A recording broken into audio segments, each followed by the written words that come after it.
It's a VIP Tuesday session. That's right. We do this every Tuesday. In fact, we do it every Wednesday, twice on Wednesday, one in the daytime, one in the evening. We do it once on Thursday. We do it once on Friday, and we do it again because it felt so good. We do it on Saturday. So we got a bunch of Q&As, opportunities. This is true group coaching, the VIP is. And so what we do is we get together like that frequently to answer questions, to offer deal support, to role play, to talk about new trainings and new thoughts and concepts and ideas, things that help us move forward. We also get together on a momentum, on a rhythm. We help you establish a rhythm. It's partly what the VIP group is all about too. And we've been seeing some folks get some results. What's going on, Donald? You got some results this week, didn't you? Donald did. I know he did. He's having technology problems. Sorry. Got it. You got it. All right. Yeah, I got it. You had some results this week, right? Yeah, I got 2 leads. Nice. And from one wholesaler. Okay. Now I'm kind of not sure. He's saying I think he's out of whack on his ARVs. Yeah, might be. I think he's really out of whack. But he says that he had asked him how he got his ARVs. And he said he put it into some software, and then he had a realtor friend also look at it. And I don't know. Well, you and I got a one-on-one today. We'll take a look at it. I'll call you after this session's over. We can dive into the details, man. Okay, cool. Because I'm proud of you for taking action and getting some. Donald's working on a co-wholesale business, so he's developing some methods and some processes and some rhythms for getting other wholesalers deals, and then marketing them off to some nationwide buyer pools that he's put together. Okay, so he's almost all the way there in the marathon. He's got the buyer pool put together. He's got a way of finding wholesalers, and he's reaching out to them, and he's starting to look at deals. Okay, not every deal out there is a great deal though, right? But that's okay, because part of it is just looking at deals and finding the ones that you can sell off to your buyer pool. Great job, doing a great job. We've had other people having some success this week too. Hopefully we can get into that a little bit too. But I got Bob Vieira here in the room. Bob, what's going on, Bob? Bobby, what's up, everybody? How we doing? I'm doing great, man. How's everybody else doing? Let's share the screen here with everybody. Well, this is not everybody's got their cameras off. That's the bad thing about Zoom, is it only shows on the recording. It only shows who had their camera on. It doesn't show your empty box with your name in it. I wish I could figure out how to make it do that, but yeah. So we actually have Alex, Aaron, George, Sandra, Jonathan, and Victor here, as well as Donald and Mag and Bobby V and myself. Hey, what's up, Victor? Good to see you, dude. So likewise, man. Bob is our resident short sale expert. So what's going on in the short sale world? What's going on with foreclosures and stuff? I've been thinking a lot about working some pre-foreclosure leads. Yeah. We got new news in the forbearance area. You know, we're down to under 3 million nationwide, 3 million mortgages in forbearance. So something to follow. You know, other than that, nothing too crazy. Unemployment rates are still pretty high. Yeah, they are. I saw something you posted in the group, I think just earlier today. It was saying something the forbearances, like, something like 3 million confirmed forbearances on mortgages. Guys, that's a pretty decent size group of folks, if you think about it, and putting off their mortgage payments. And I'm sure some of them are playing a game but probably the Majority. not the mass majority. Okay, that's something different, I'm sure. Yeah. Sandra just asked what a forbearance is actually. What a forbearance is in like its simplistic form, it's the bank, because of COVID, the bank lets you defer your mortgage payments, Sandra. That's what a forbearance is. So like people that are registered having issues because of COVID, like financial hardships, job loss, health issues, stuff like that, the bank lets them defer their mortgage payments for like X amount of time. Yeah.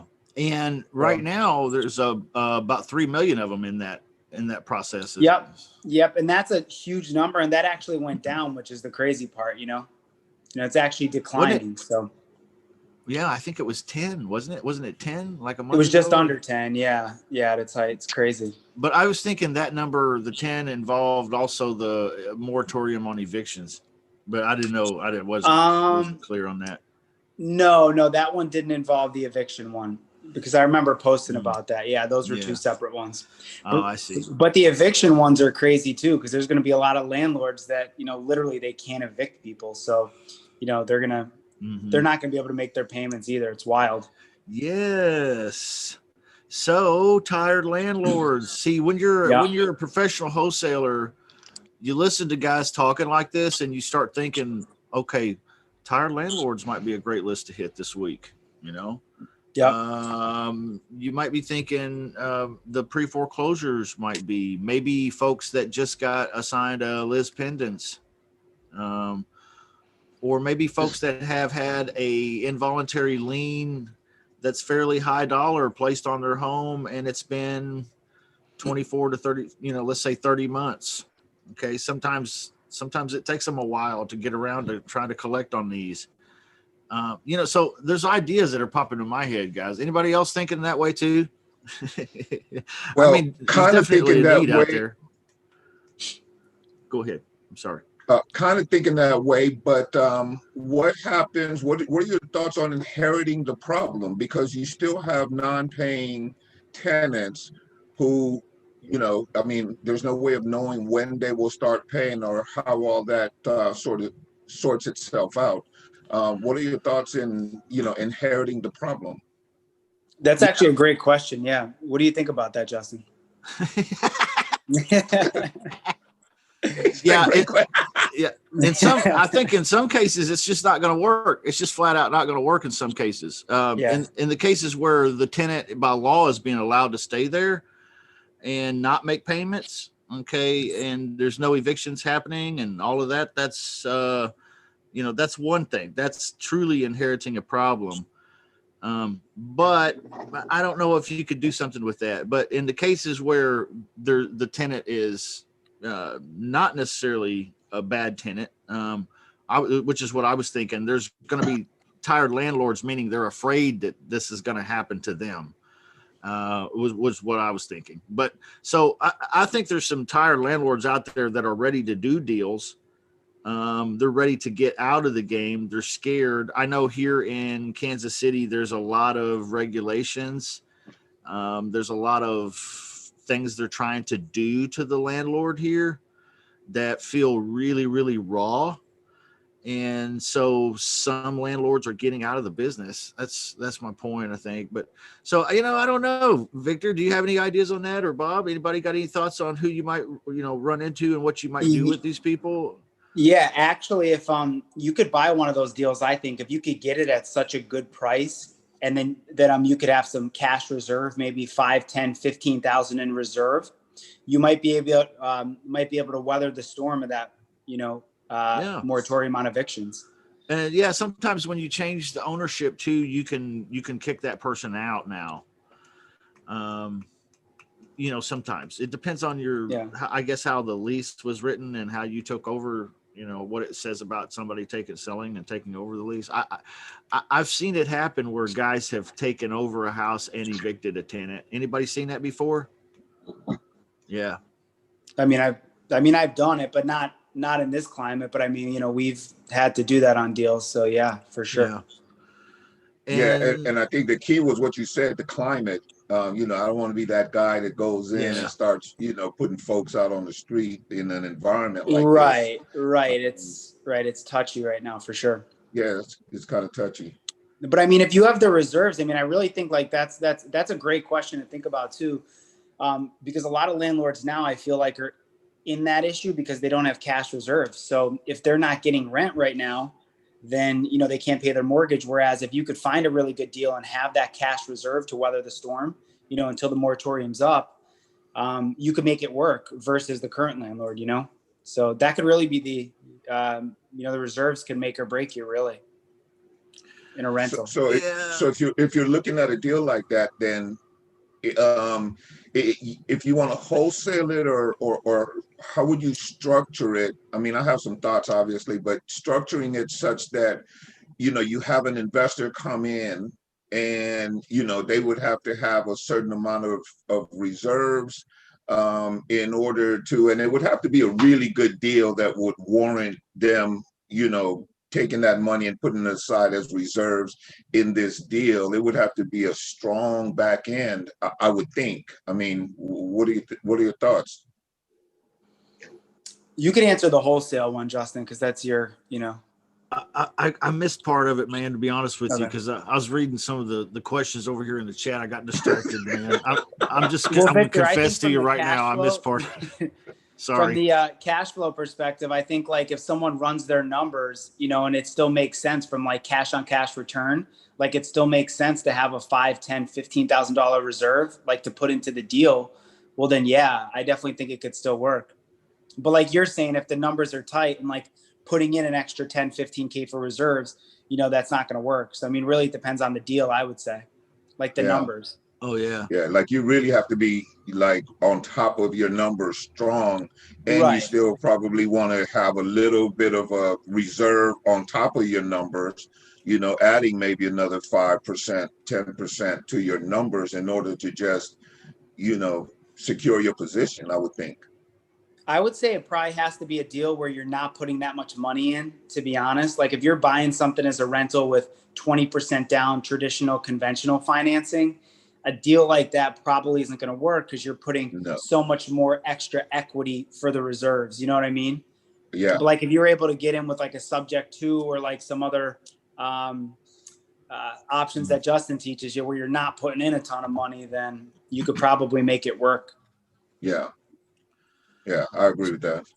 So it sounds like in some cases, this might be an affordable way to come into a house. I mean, in some cases, maybe not all. Yeah. If you can, you know, get a 50% deal, even a 55% deal in a stable market, and do a subject to, have them carry it back with just a little bit of money down, because you are going to have to, you know, use your money for debt coverage over, you know, or to bring everything current, and to have that reserve in case your tenants don't pay. You know, you could probably negotiate that. I'm kind of like you, Victor. I'm kind of like, why would I? That sounds like so much work, man. I'm not a problem inheritor. There's so much low hanging fruit out there. Yeah, that's exactly right, Justin. Why would I climb the tree to get the fruit at the very top? When there's some hanging right down at the bottom that I can reach. It's right there. Just let it fall. Just touch it and it'll fall off in your hand. You know what I mean? Yeah, I do know. So anyway, universalshortsales.com, guys. Universalshortsales.com. Go sign up over there if you haven't. You sign up by hitting the contact button up at the top and putting your info in there and reaching out to Bob with your information. And what that'll do is that'll put you in a little database where you can submit deals now that you run into that are short sale potential candidates. Now that means that they're underwater, meaning they owe more than the house is worth, right? Yeah. Underwater. Okay. It's such a horrible picture if you think about it. These people are underwater. You better get them out before they die. That's what I think. Yeah. That's the kind of feeling they have too. Like I'm drowning here. right? Yeah. Man, that's such a harsh picture that phrase creates. The underwater. So if they're underwater and they're in default, okay, not just if they're in default or underwater, they have to be both. Now that's a short sale candidate right there. So what you'll do, since you can't do anything with that as a wholesaler, it's a dead lead, you can turn that over to Bob, and Bob will work that entire lead for you all the way through to the payday, and then he'll send you $500 for the lead. Yep, that's it. And keep in mind, these are dead leads, like Justin said. Not your profitable ones. So, the powerful way to look at it is you're creating a secondary income stream. That's how I like to say it: a secondary income stream. Profiting from a consistent flow of dead leads in your business. So if you're out there working pre-foreclosure leads or lists or pre-foreclosure, you're going to run into these on a frequent basis. Okay. And you're going to want to take these leads that you run into like that are already in default and they're already underwater, drowning here. Then you send that over to Bob. That easy.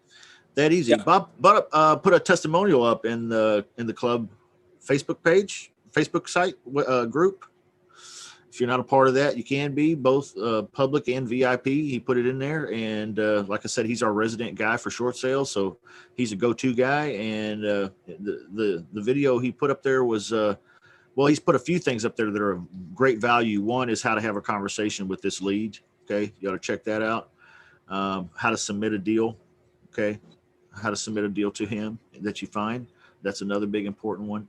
And then he puts in these updates too about what's happening in the market and with foreclosures and so on and so forth. So he puts lots of great stuff in there. You ought to go check it out. Everything he puts in there is really good, but yeah, so good training there that comes from Bob, but also a good opportunity to monetize dead leads. He put in recently a testimonial also of somebody that's doing exactly what I just described there. And Bob had to cough up $500, right? Bastards. Yeah, $500. Oh, the insanity. Yeah. Yep. That was somebody out of the Carolina markets. I mean, we do this thing literally all across the country. So it doesn't matter what markets you guys are in, you could capitalize on those leads.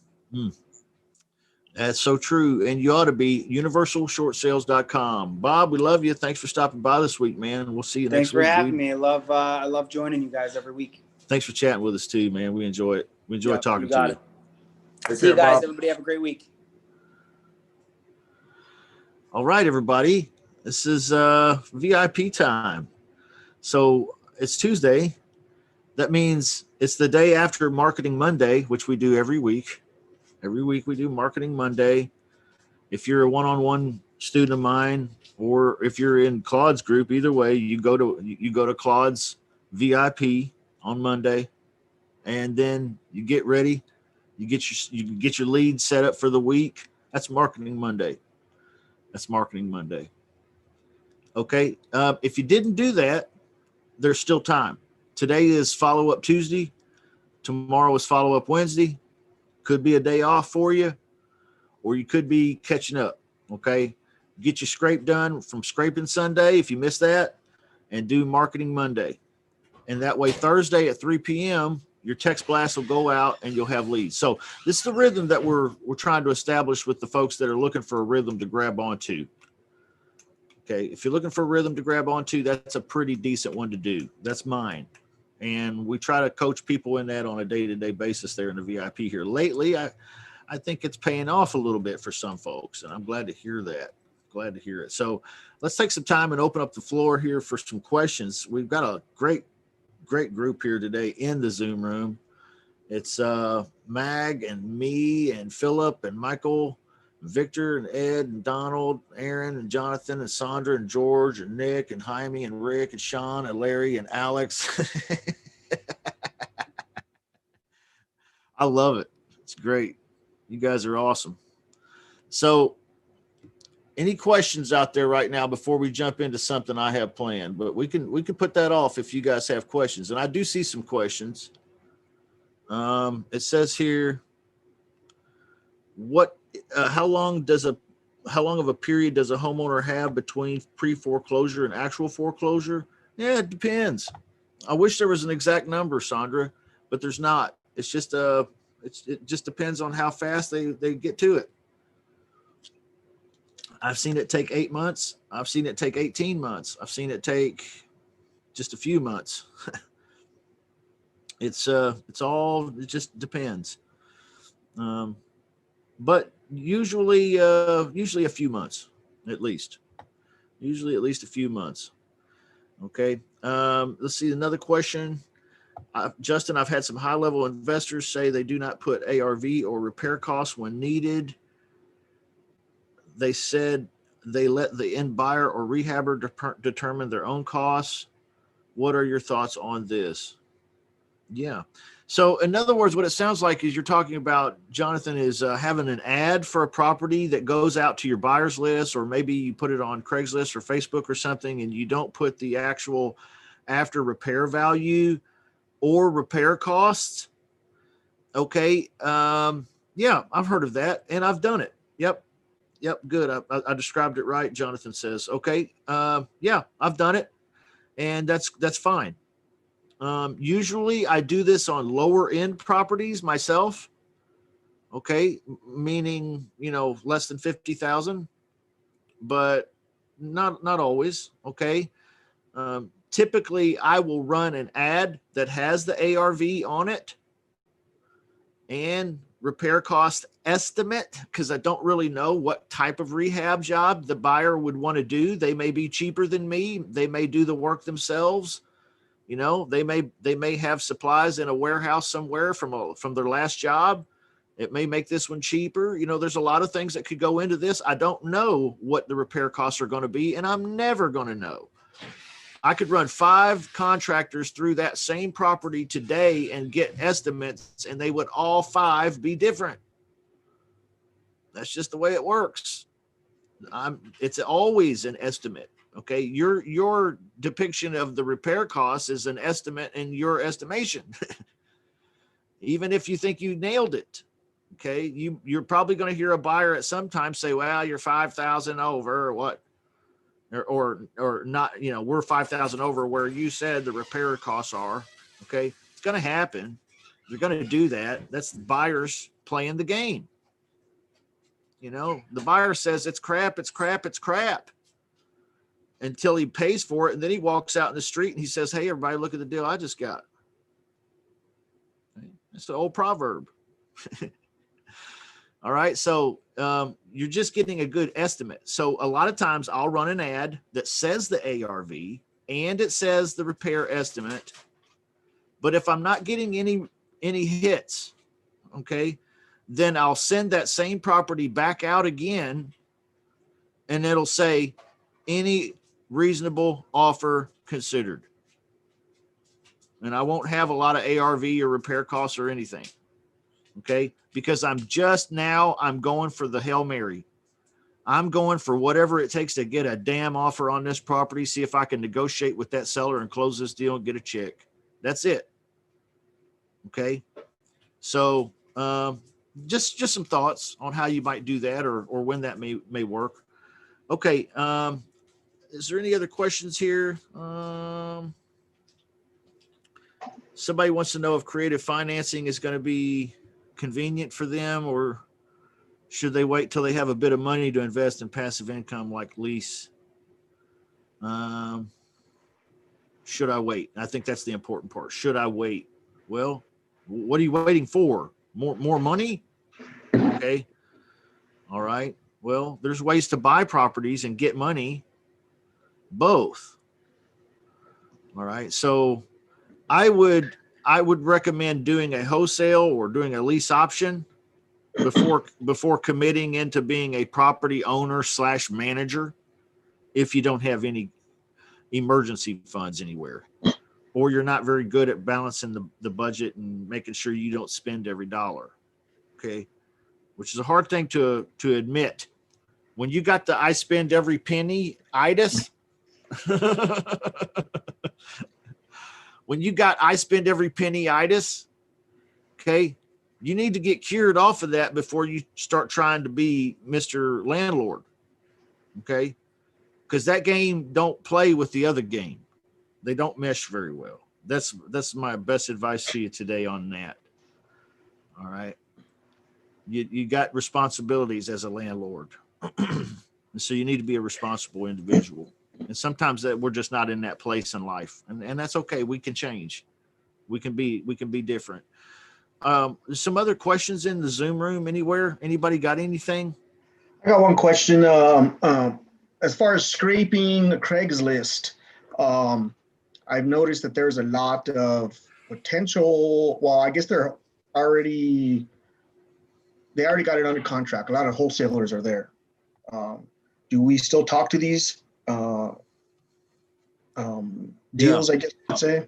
Or because I'm gonna have to go through them and see, okay, that's the typical wholesaler, or is this actually a property I can get under contract, or so am I gonna have to go or just contact them anyway? Yeah. Okay. So what I like to do is offer a joint venture with them if they have property deals. Okay. A few things. Let's just share screen and I'll run down the battery of options that you have with the wholesaler when you get them on the phone. The first thing here that you'll want to be able to do is find out if they have any other properties right now in their inventory, because you could offer a joint venture where you bring your buyer, right? That's also known as a co-wholesale. All right. This could net you 50% right there, right, of the deal, or maybe a little less, depending on the situation. All right. So you could offer a joint venture. What else? Somebody shout out to me. What else could we do with the wholesaler on the phone? At least go ahead. I was going to say, as far as when you're having a VA, should the VA call them to see if they would actually entertain a joint venture, or should you call them yourself? Yeah, you can have a VA do that. Yeah, absolutely. Yeah, you can have a virtual assistant do that for sure. And I would, if I were going to do this, professionally, where I'm not doing everything individually, personally. You definitely want that VA to call, ask if they have deals, get on their cash buyers list, number one, probably. Number two, find out if they have any deals, if they'd be willing to joint venture, or if they have ever joint ventured in the past, if they don't have any deals. What is their thoughts on joint venturing? Okay.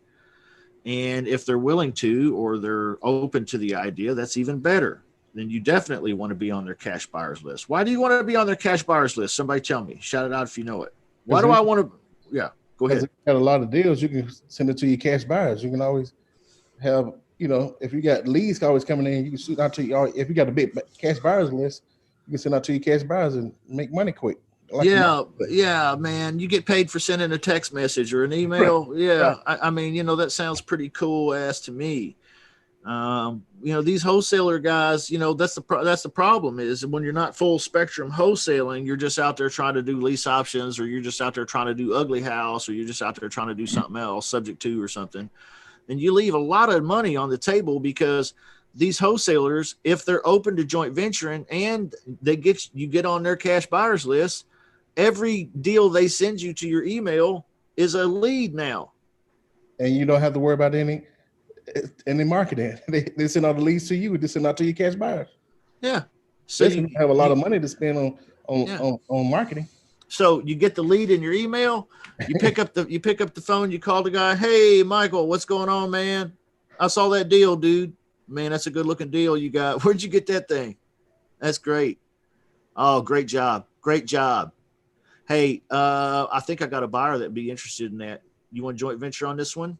I can probably lock them in today. Yes, sir. What kind of money we talking about, Michael? Sure, you can, we can split the 10, or we can put your 5 on top of whatever you like to do. What do you got? You got 10 on there? I already have 10, so you can add yours on top, or we can go 50-50 on this. If I bring a buyer, will you put 5 on it? Of course.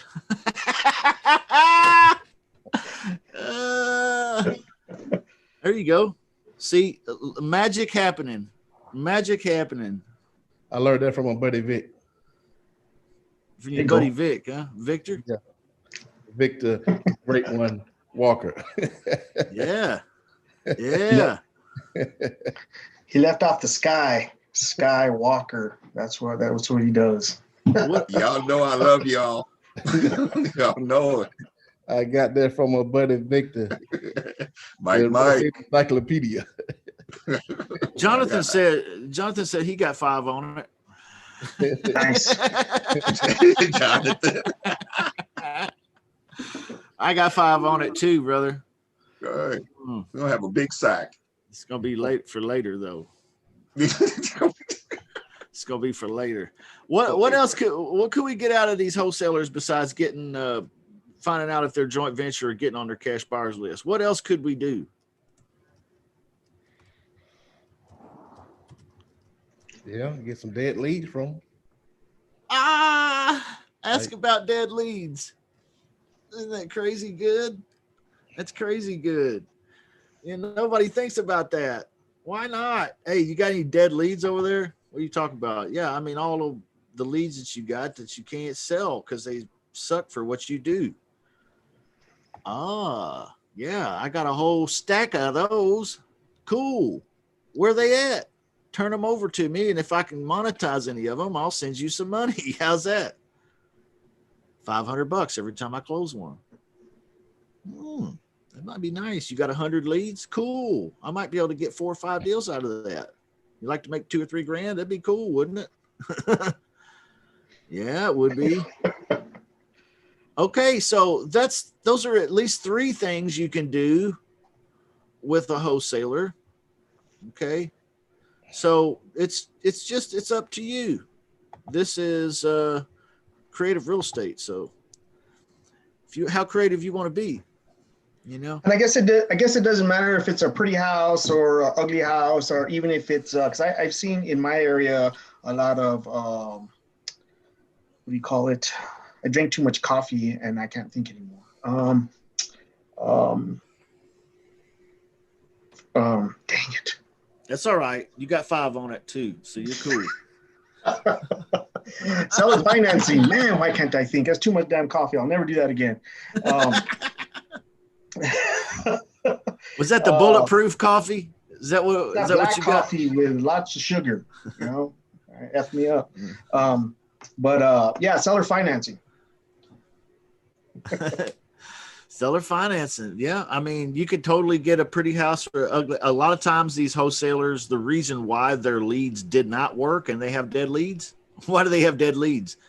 Because the house wasn't ugly to begin with, or it needed minor repairs, but they couldn't discount it 50 cents on the dollar for what needed to be done. Okay, so the deal doesn't work and to an ugly house wholesaler, a straight ugly house wholesaler, that's an unmotivated seller. They wouldn't take his offer. Okay. I've had it happen to me many times. So it's a dead lead. So when you learn how to be full spectrum, you do ugly house and pretty house, and you know how to work with your comrades here in the business, your other wholesalers and stuff. If you learn how to work with them, there's a lot of money to be made in this industry. Yeah. So, nobody gets rich in this business alone. Nobody. So what you call leverage? You call it leverage? Yeah. You leverage other people's resources, deals, buyers lists, activities. One of the biggest problems that newbies have in this business is that they suck at networking. Okay. You can't get rich in this business alone. This is not the you empire. Okay. This is you and a whole bunch of other people empire. Because they have to help you. You'll never get there without other people. Yeah. So you got to get past this networking thing. Make friends with a few people that are doing really good things. That's not a bad idea. Make friends with a few people. Yeah, because like I said, the more you leverage, think about it. If you leverage wholesalers that have leads, then you have wholesalers that have buyers. You don't have to do no marketing. You would get so many leads, it will be hard for you to keep up. Yeah. Yeah, I used to worry You don't have to about. do no- you want to spend no money. Mhm. that's even So I've been better. doing the last couple of weeks, been just calling wholesalers in my area that's got leads, or they got wholesalers that you have cash buyers. I was Yeah. like, oh my God, you have to turn that thing off. You have to tell them, hold up from sending you leads. Yeah. Think about how many deals you can close in a month's time if you do it like Yeah. Yeah. I mean, how many do you want to close? You know, Exactly. the potential is there for sure. That's if you got a VA that's calling these people for you. Oh yeah. Yeah. Oh yeah. Oh yeah. Oh, definitely. You definitely want a VA doing that stuff. How many in here has a VA? I'm working on mine right now. Working on it. 3, 4. Okay. So at least 4 or 5 people. 5. Okay. Looks like maybe 5 here in the Zoom room. There's 17 people in the Zoom room. So that's a pretty good showing of folks that have gone the virtual assistant route. I'm a firm believer in having somebody do that bullshit work. Okay. I'm a believer in that. I am definitely too lazy and maybe too privileged. I don't know. I don't know. Whatever the word you want to put on it. Yeah, probably. I just like sitting on the couch. I don't know. Right. My wife said to me yesterday, she said, honey, thank you for creating a life for us where we can just lay around. I was like, you like that, don't you? She was like, yeah, I do. It's great. I was like, yeah, it is. What's for dinner? What's for dinner? Go get that steak. What we doing tonight? Yeah, that's funny. Yeah. Then I hear a little genuine music in the back. Wow, wow, wow, wow, wow.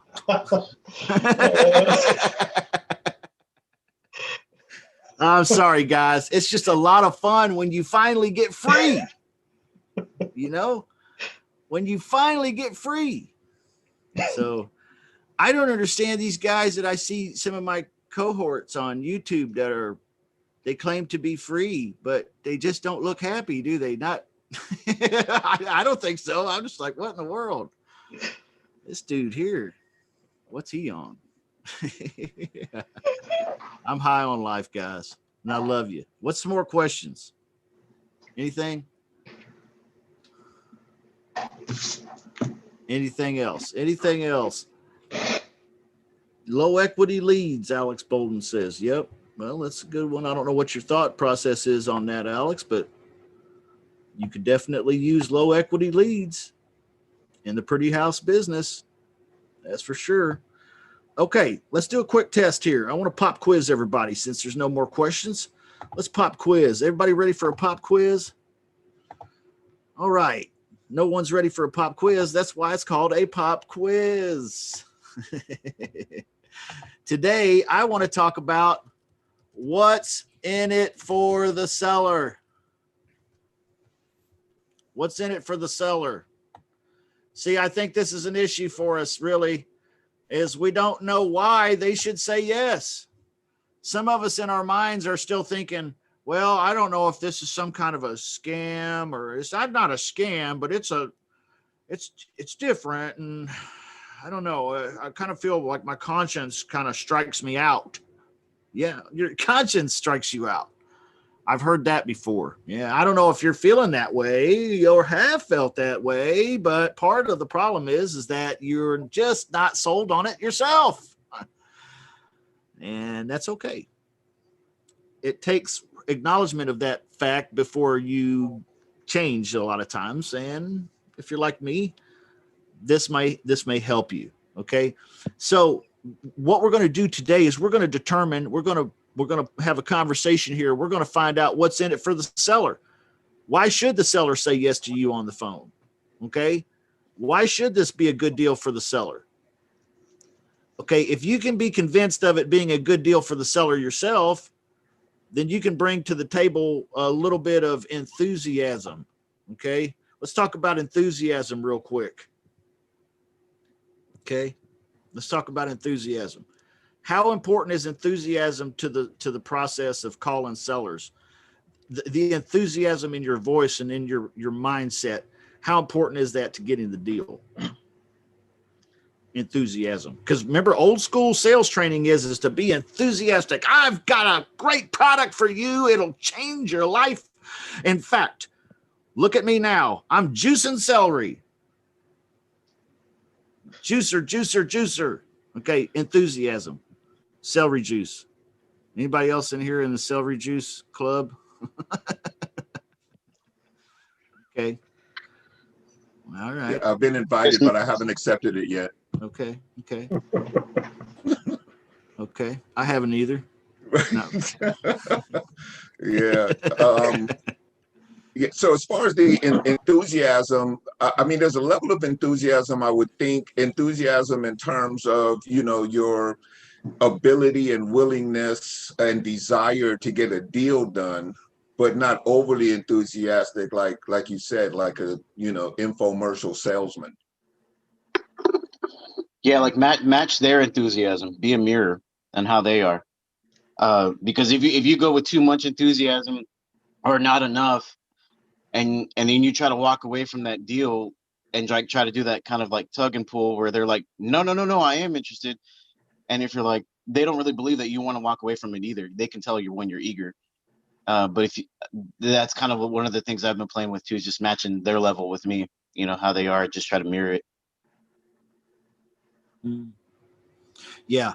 Have you ever gotten the game tickets or the raise at work or something like that, and you knew, but the family didn't know, or your best friends didn't know, and you was going to hold it in like you was going to play them like a little joke, like you didn't get the job or you didn't get the tickets or whatever it was, and then you was going to reveal it to them?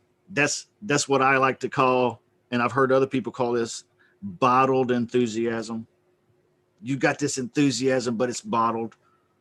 Okay. That's a perfect thing, to have that bottled enthusiasm. You can't have that bottled enthusiasm if you don't know why this is going to be a great deal for them. If you think you're somehow taking advantage of them, if you think you're somehow, sliding them a little bit here, or conning them or scheming them in some way, then your conscience is going to cancel you and strike you out on this. Okay. Not going to have that enthusiasm. So you got to have this bottled enthusiasm at least. Okay. You got to have some kind of an excitement and trust in what you're doing as being a viable solution, a good offer for somebody. So let's jump back to the whiteboard here. What's in it for the seller? What's in it for the seller? All right. I need some answers from the gallery, guys. Anybody got any answers? What's in it for the seller? Why would he tell you? Why would she tell you yes today? What are some good reasons? They don't want to pay the 6% to the realtor. That's why they're doing it for sale by owner. So you're saving them, getting them another option at their close to, if not asking price. No realtor fees. Okay. That's a great one. No closing fees. Quick cash. No what? No closing fees. And then you said what about cash? Quick cash. Well, 30 days. Okay. Well, you're talking about an ugly house deal, right? Yeah. I mean, even if you do a lease option, you're going to put some kind of money in their pocket sometimes. Okay. Down payment. Okay. How about money now, money between, money later? Monthly cash flow from rental income. Mm-hmm. And if it doesn't work, they have the option of selling it again on the market or doing this process again if they want to find a new tenant buyer. So it's a win-win for them. Okay, so really,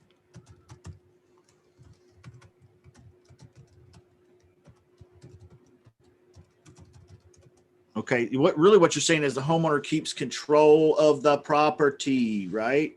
Right. They keep their name on the deed. Mr. Homeowner, Miss Homeowner, if I were to change the agreement to read where you're in the driver's seat and you can approve or disapprove before we move forward, this tenant buyer, before they move in, before they get keys, before they put this X amount of dollars in your pocket, blah, blah, it's not something you want to do, is it? That worked yesterday, by the way, exactly the way you said it. Bada Nice. bing, bada boom. Bada bing. Yep. Okay. Homeowner keeps control of property. His name stays on the deed. What's another one? Anybody? Longer than regular lease period. Wow. Wow.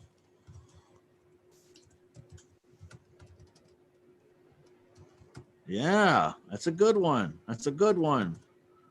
Very good one. Who said that? That was a female. That was me. There you go, Sandra, representing. What's another one?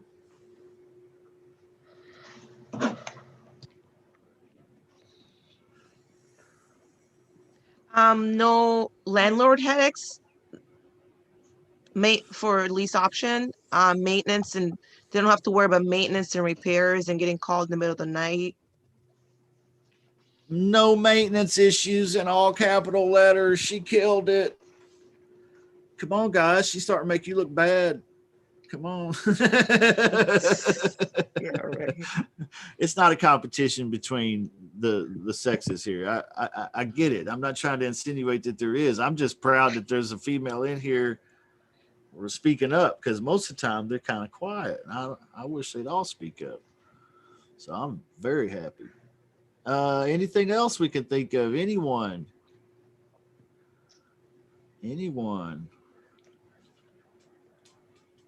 Okay.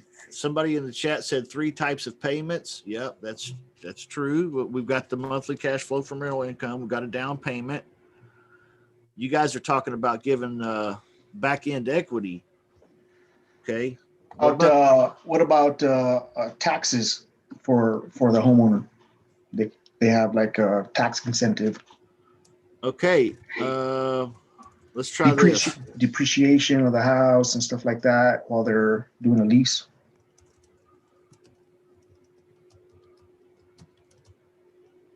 Option money is tax deferred. Is that possible?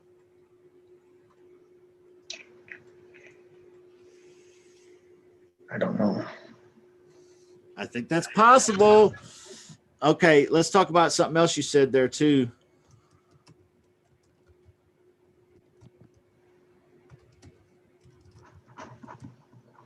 What was the question, Justin? I came in late. Yeah, we're talking about benefits to the seller. What's in it for the seller? We're going through all the things that are positives for the seller, so that we have a good frame of mind when we're calling sellers, because a lot of times we kind of get this little thing in the back of our heads that says that we're trying to scheme them or convince them to do something that they wouldn't naturally want to do, or like, maybe take advantage of them in some way, or give them a less than the best possible options. Okay, these are all the reasons why that's just simply not true. Why would the seller say yes? What's in it for the seller? So that's the question. Equity buildup over the lease term. What am I talking about when I say equity buildup over the lease term? Basically, someone's else is paying their mortgage and their equity is going up. So it's not out of pocket. Why is their equity going up, though, is what I'm asking, Philip. Principal payment is going down. Mm-hmm. Yeah, the mortgage is being paid down. So let's say they owe $100,000 today, and the lease of 36 months starts today. In 36 months, all them payments that have gone in every month for 36 months would have paid that mortgage down from 100 to, let's say, 94. Okay. I don't know what the number is, but I'm pulling something out of my hat. So you can see now there's $6,000 worth of equity that's been created over the 36 months due to the mortgage pay down. Mm-hmm. And where does that money go? Well, that'll go to the homeowner, right? Because you contracted it for 100. So that's a great benefit. That was a great one there, Philip. Anything else we can think about? They get the last say so in the person that moves into the house. Yep, they can be put into the driver's seat and approve or disapprove. Let me add that. I want to add that to the board here.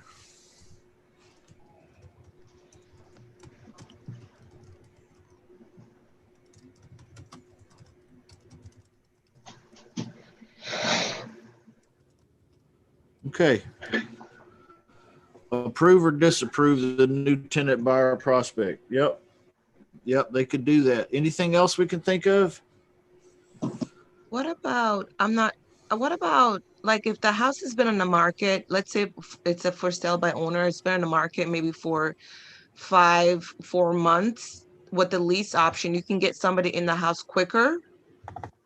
It doesn't have to take that long to get, a buyer in the house, somebody in the house quicker versus 6 months. You can get somebody in there pretty quickly in the house. I don't know if that's. Yeah. Yeah. I 100% agree with you. You are hitting it out of the park again with this one. This one is a faster solution. Why is that important? Anybody think of a situation where they need a fast solution? They might have to move or something. Sure. Yeah. Transfer, divorce. Yeah. Or it solves a payment problem. Yeah. In other words, they have 2 payments now, or they can't afford where they need to go as long as they're sucked into a payment here. Okay. So a faster solution solves a payment problem. That's a great one. Great one. Anything else we can think of?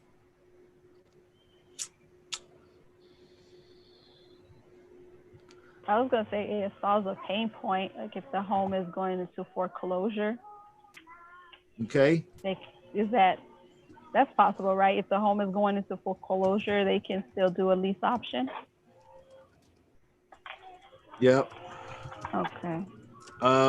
If you get enough, depending on what their arrears is, and if you can collect enough down payment to make some money and catch up the arrears, sure, yeah, that's possible. You'll have to catch them in this stage. Okay. In pre-foreclosure. Okay. That was a good one. Good one. I think that was a loose. So yes, good. yes. Good. Okay, we have another one here. No one's thought of this one. Oops.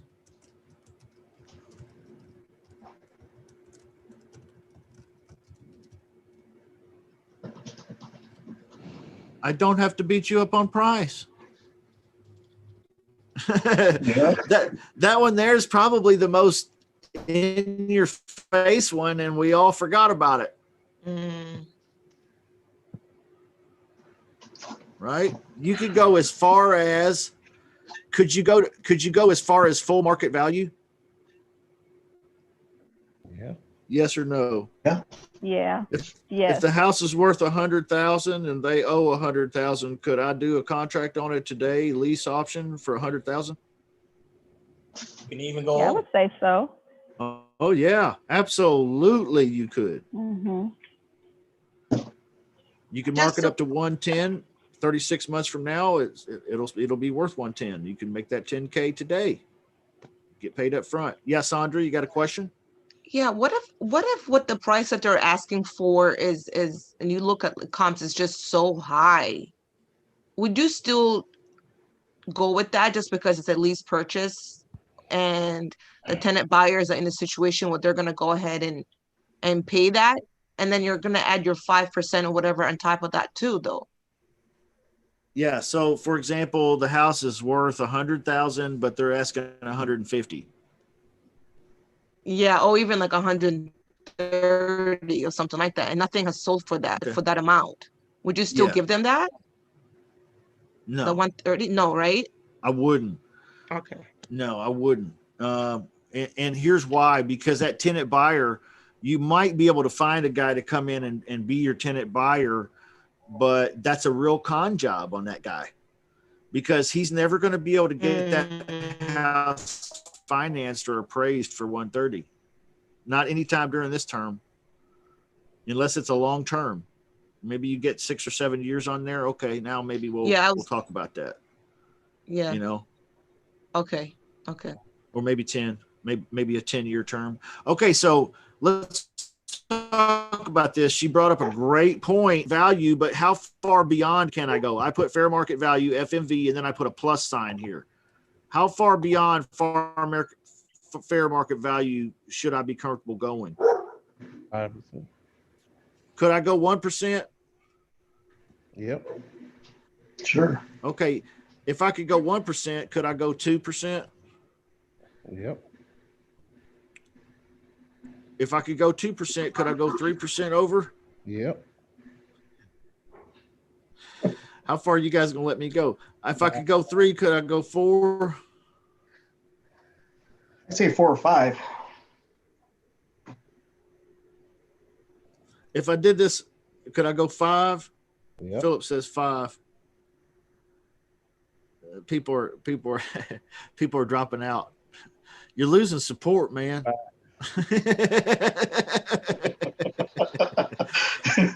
Fair market value plus 5%. Is that possible? Well, let's talk about how long we're doing this too. Let's say we're doing 36 months on the lease.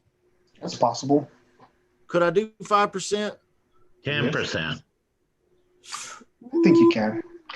Donald, but it depends on the market though, right? I mean, you can't predict the market, but you know, you can look at statistics maybe. Yeah. Most markets that are appreciating at 2 or 3% a year. Some hot markets are appreciating at 4% and some at 5%. California's real high too. But not most. Most are, if they're appreciating at 1, 2, maybe 3%. So that's basically before you get into a market, you should go ahead. No, I don't study this stuff before I go into a market. Yeah. If I find this deal, what I'll do is I'll go find out. Yeah.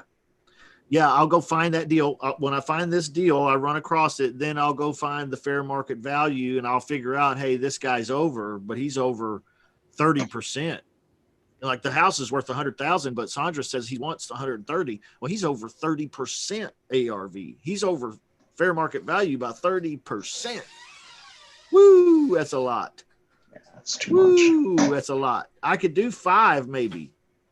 If I can get 36 months, I'll mark it up to 110. And then I'll keep 5 and you get 5. Okay. See, that's how I would do it. So you can go over fair market value, but goodness gracious sakes alive, 30%. Woo. Mr. Homeowner, how did you come up with this number? And what do you think the property's worth? Oh, you think it's worth 130 and you're asking 130. How did you come up with that number?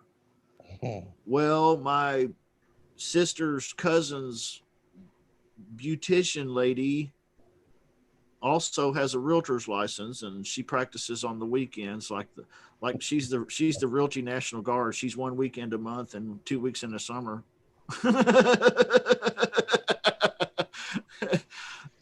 That's how often she works. But she gave us these numbers. Okay. Well, Mr. Homeowner, I'm prepared to make you an offer today. Would that be something you'd like? Yes, sir, I am ready for your offer. Okay, great, Mr. Homeowner. I'm ready to send you an offer today. You're ready to get one. Here's what I'll need in order to do that. Can you send me some addresses of some properties around that area in your neighborhood that have sold for that amount of money? Because if you can show me comparable sales for 130, I'll write you an offer up today and we'll get this thing done. He can't do it. He can't do it. See, you're the first person to sit down with him and educate him. Okay. Now you might not get that deal today, but you may get him. You may get him in a few days. You may get him in a week. You may get him in a month. Okay. he's still in the learning stages. That's about all you can do with some of these guys that want way too much money. Other than that, it's not a deal outside of them coming down. Is there anything else we can think of? Is that's what's in it for the seller? Hey, Justin, on that one, do you ever kind of tell them like, hey, I'm looking at county records and this is what it shows your property's valued at? Or you just kind of just say what you said and leave it at that? No, because county records are about as dependable as pulling a number out of a hat. I mean, Okay. really. I mean, in most of the country, they're low. Okay, just to be frank. In most of the country, they're low. The property appraisal, tax appraisals are low. And so you can't really go off of that. You know, I only talk in reference to comparable souls. Okay. We call them comparable sales, but they're not comparable sales. They're comparable souls.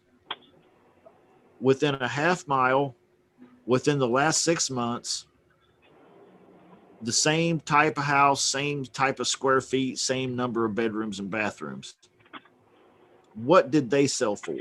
That's the only way to know really for sure about what a property's worth. There's no other way to do it off the county tax records. Sorry to have to tell you guys that, but you know, that's just life. You got to get PropStream or something. You got to get something, some kind of tool. If you're going to be a pro wholesaler, you got to have tools. There's no way. Well, you could do it without tools, but shit, who wants to? Okay. Who wants to? Not me. I hope that helped a little bit, man. I feel like I just rambled on. Yeah, no, I accidentally tried to cancel my PropStream because I have Propelio also, so I have both of them for this month. And the values are different compared to each one. So I was just trying to see the comparables were also a little bit, they were a little bit different on both, but the values that they had them estimated were way different. Like I'm talking like 20 to sometimes $15,000-$30,000 difference with their estimated values on some of the properties I was looking at. So I was just wondering, like, if it, you know, like if you ever just kind of use like, hey, I'm looking at my software and this is what it says, you know, this is where it's at, kind of thing, or you know. But I like the way you worded it better, because that probably the other way is just they're going to get defensive. Yeah, you just ask them to prove to you, you know, and honestly, they're trying to sell a house. If they can't, you know, send you some kind of a comparables to help you make your offer, then how bad do they really want to sell this place, you know? You know, that's why people hire realtors, because they don't want to do that kind of shit, right? So they want to have a realtor handle all that kind of stuff. Well, if they don't want to have a realtor, then they need to be prepared to handle some of these questions. Okay, you have to think of this is their position. This is their job, not yours, right? Okay, they're the ones selling something here, not you. Let's take a look at something here real quick. Let me see if I can share screens and load into PropStream here.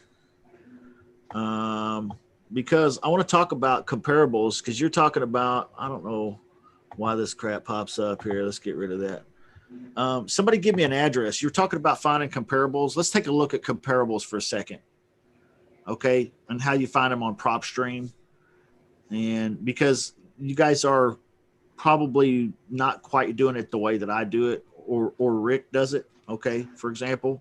So let's just practice just real quick, finding comparables. What's a good, and I can't speak to Propelio versus PropStream because I've never really used Propelio. So somebody give me an address, anybody. Let's just use this one. This one popped up. Okay. All right. So I send you one. Okay. I put an address in there. I just put any address in there. And you can see it popped up. It populated all the information for the local area. You can see all the little markers of properties and so on and so forth. I'm going to come over here to this property, the one that I searched for. I'm going to click details. Okay. details is going to pop up. Okay. You can see there's lots of information here. It says here estimated value 308,290. Okay. But I need to be careful. Okay. Because this number might not be the exact number that I'm looking for. So I'm going to come down here to comparables.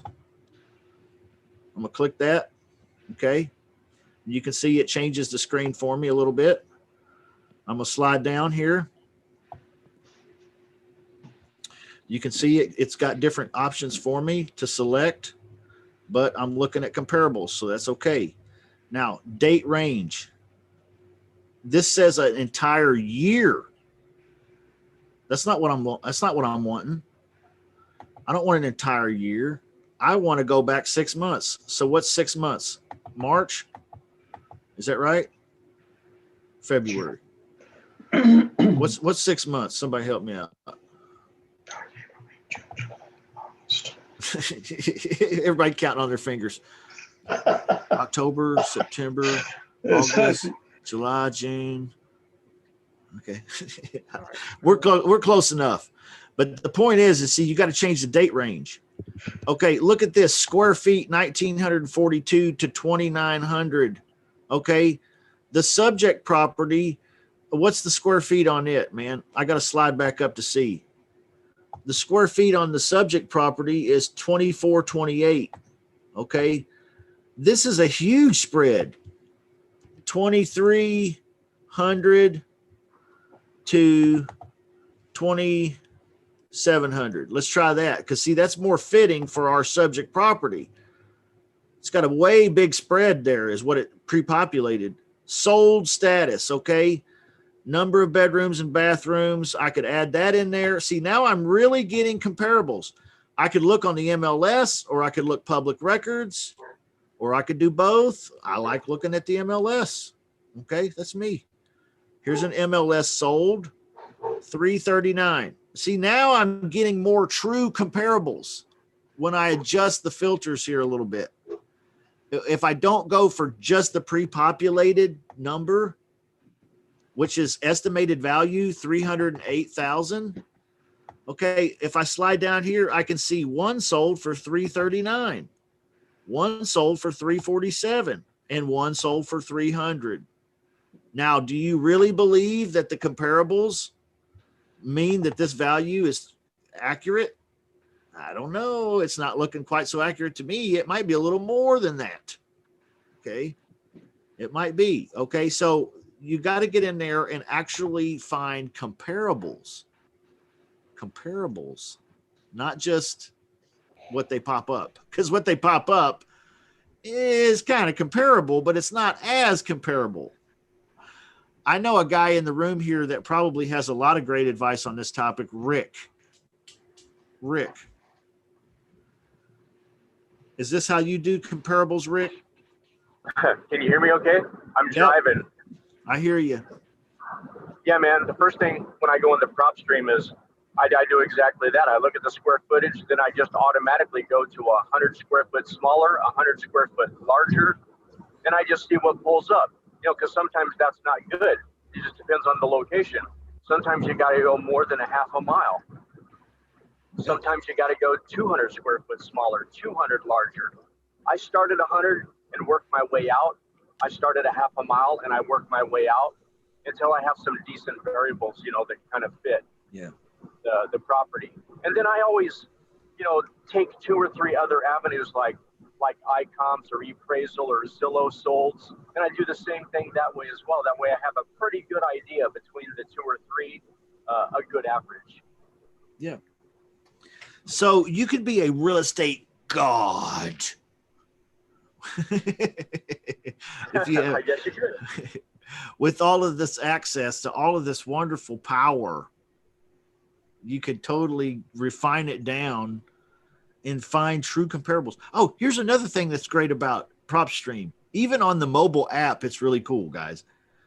Is once I go through that process, which takes me 60 seconds, okay, I get real comparables. And then I can even print off my own CMA. Anybody know what a CMA is? All right, that's part of your pop quiz. This is the last question on the pop quiz. Comparable market analysis. Is it competitive market analysis or comparative market analysis, Rick? Tell us. You're the realtor. Comparative. Nope, she did it. Loose. Yes, comparative. Comparative. So what's in this report? What's in this comparative market analysis? What's in it? What makes it comparative? It's got comparable houses in it. Yeah, comparable. Yeah, they're comparable. In other words, this pair of Nikes looks just pretty much like this pair of Nikes. They're comparable. They're comparative. Not this pair of Nikes and this New Balance sneaker. And it's not really comparative. This Jordan pair right here is worth a whole lot more money. Now, they're shaped the same. They look like they both fit on feet, but it's not really comparative. Okay. So you gotta get comparables, comparable solds. All right. So that's how you guys figure this stuff out. All right. You dive right in there, change them numbers up to fit what you're looking for, and boom, populated. Then you can hit a button, print off a report. Actually, you can hit a button and email that report to your whoever, your team, your buyers, whoever it is. Okay. Awesome tool. It's like being a realtor, y'all. I love it. It's like being a secret agent realtor, because I don't even have a license. You know what I mean? All right. I love you guys. I hope you got something out of today. Tomorrow we have role play session. So we're going to be practicing about calling these sellers. Okay. Calling the homeowners, talking to them about lease options. Victor Walker always does an awesome job leading the Wednesday sessions. And you don't want to miss it, guys. If you're not participating in that, how are you going to get any better? That's the only question I have for you. How are you going to get better if you don't practice? You got to practice. Practice just a little bit. Hey, it's going to make you a lot of money in the long run. Okay? And in the short run too. If you practice right, you practice hard. And that's what they do on Wednesdays. So thank you, Victor, for doing that. And then tomorrow night, let's pick up where we left off last week, handling objections. Okay, I want to work on handling objections when the seller says this, because the seller only says a half a dozen things or so anyways. Okay, they all say the same things in different ways. It's the same stuff. So let's practice role playing that so that you can be the script and then put the script away. Right? Practice the script, put the script away, and then be the script. I love you guys. Any last questions or anything we can do before we sign off for today? Thanks, Justin. Thank you, Aluse. Love y'all. You're awesome. You make my day every day. You guys are special. You guys are like the best part of my day, and I appreciate you. Can I ask you one more quick before you go? Yeah, what's up, Michael? Anything for you, dude?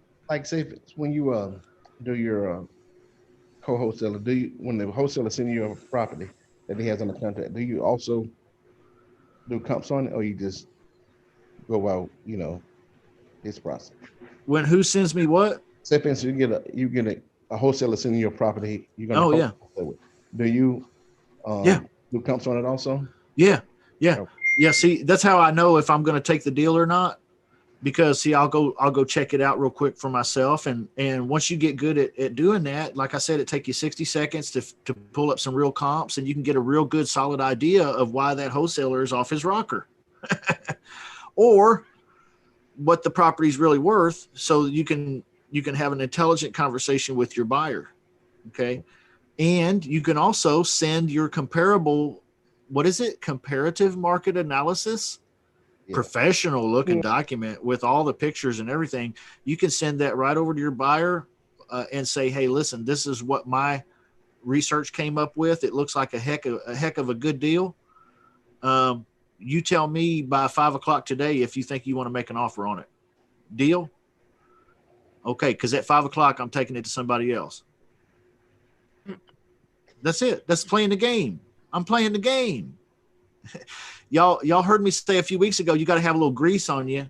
You got to be okay. You got to, Play the game. Don't be afraid to play the game. Okay. I love y'all. Have a blessed day. All right. We'll see you. Bye-bye.